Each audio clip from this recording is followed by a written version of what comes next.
All right, the time has come to officially add some true, proper visualizations to this dashboard. Now remember, there are a few ways to do it. Number one, from the home menu, click New Visual. As you can see, it's defaulted in this case to a stacked column. That's not what I want, so I'll press Delete. Instead of going with the home menu route, I generally choose my visualizations straight from the visualizations pane. So in this case, I'd like a stacked bar chart specifically. And when you click and select a chart template, a few things happen. First, you'll see that it drops a template or placeholder for that chart right there on your canvas. And second, it populates these fields as well as formats that are specific to the chart type that you're using. So again, this pane is dynamic. Right now it's telling me that a stacked bar chart can take in an axis, a legend, values, color saturation, and tooltips. But if we change this chart type to something else, like a stacked area, you'll see these values change, or funnel, or scatter. So these are all dynamic, and they're all tied to the specific chart type.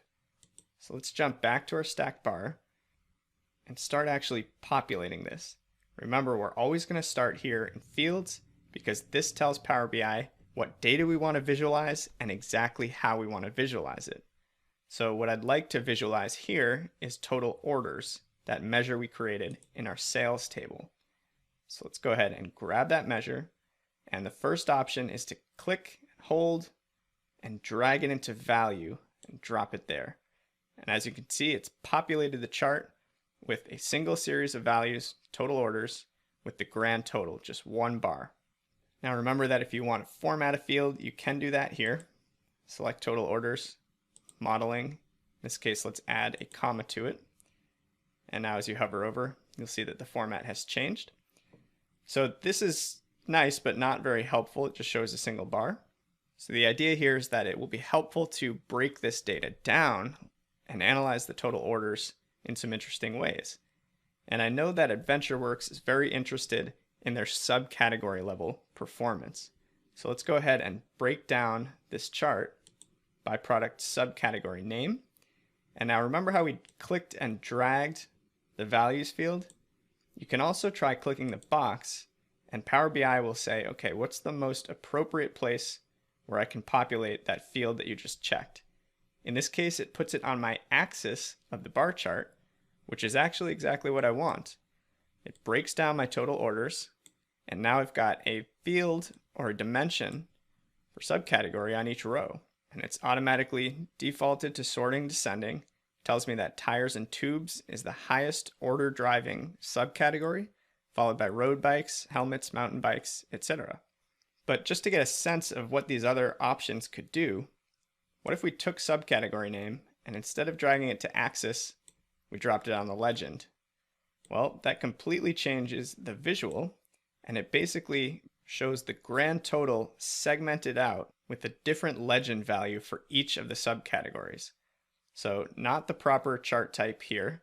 I mean, it's kind of nice to look at, but it's not very helpful. So we're going to take that legend, drag it back to axis, because that's what we want. Now we know what values do. Values is almost always where you're going to pull your measures in. And now what about color saturation?